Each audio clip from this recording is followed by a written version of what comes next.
아는 것도 많고 알고 싶은 것도 많은 정보왕.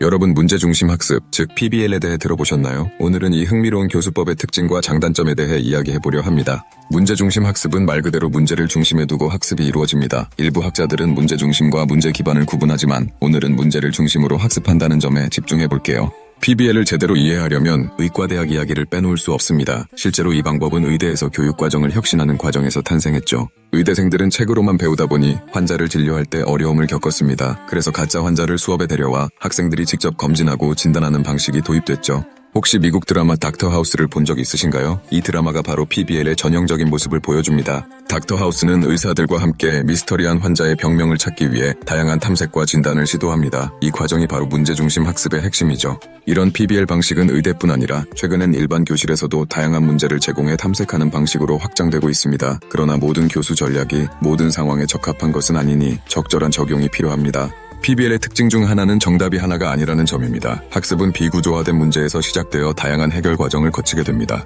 학습자는 교과목이 아닌 문제를 중심으로 탐구하며 자연스럽게 융합 수업이나 STEAM 교육에도 연결할 수 있습니다. 예를 들어 환경오염 문제를 중심으로 과학, 사회, 윤리 등 여러 교과를 통합할 수 있죠. 문제중심 학습에서 자기주도 학습은 필수입니다. 교수자는 모든 것을 직접 가르치기보다는 모델링과 코칭을 통해 학습자가 스스로 탐구할 수 있도록 도와야 합니다. 닥터 하우스에서도 의사가 툭툭 던지는 한마디가 결정적인 힌트가 되곤 하죠. 교수자 역시 촉진자의 역할을 하며 학생들의 사고를 확장시켜줍니다. 소규모 집단 활동이 중요한 이유는 혼자서는 사고의 폭이 좁고 사회적 상호작용이 제한되기 때문입니다. 따라서 모든 활동을 통해 서로의 의견을 나누고 문제를 해결하는 것이 효과적입니다. 하지만 문제의 구체성이 떨어지면 학습자는 혼란을 겪기도 합니다. 실제로 드라마 속에서도 여러 번 오진과 시행착오가 발생하죠.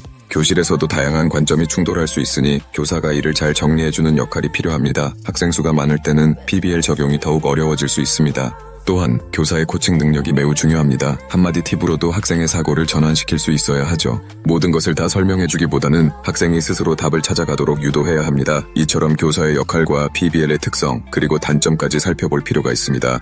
PBL의 단계는 먼저 문제를 제시하는 것에서 시작합니다. 마치 환자를 들여보내는 것처럼 말이죠. 다음으로 학습자들은 문제를 파악하며 어디가 아픈지 증상을 분석합니다. 이어서 문제 해결 계획을 세우고 실제로 계획을 수행합니다. 이후 소규모로 의견을 모으고 마지막에는 발표 자료를 만들어 모든 별로 발표를 하게 됩니다. 발표와 평가를 통해 학습이 마무리되죠. 하지만 조심해야 할 점도 있습니다. 학생이 너무 많거나 문제가 지나치게 혼란스럽거나 협동학습이 어려운 환경에서는 PBL 적용이 힘들 수 있습니다. 무엇보다 탐구와 발견을 위해선 기본적인 지식이 전제되어야 합니다. 학습자의 사전 지식이 부족하면 구성주의적 접근이 어려워질 수 있습니다. 또한 교사의 부담이 매우 크다는 점도 유념해야 합니다. 무작정 구성주의가 대세라고 도입했다가는 오히려 수업이 혼란스러워질 수 있죠. 구성주의는 완벽한 교수법이 아니며 학습자 개개인의 구성을 점검하는 데 많은 시간과 노력이 필요합니다. 그럼에도 불구하고 실제 맥락에서 활용할 수 있는 지식을 기를 수 있다는 점이 가장 큰 장점입니다. 이처럼 장단점과 유의점까지 살펴본 문제중심 학습, 여러분은 어떻게 생각하시나요? PBL의 다양한 모습과 적용 방법을 고민해보며 현장에 맞는 수업을 설계해보시길 바랍니다.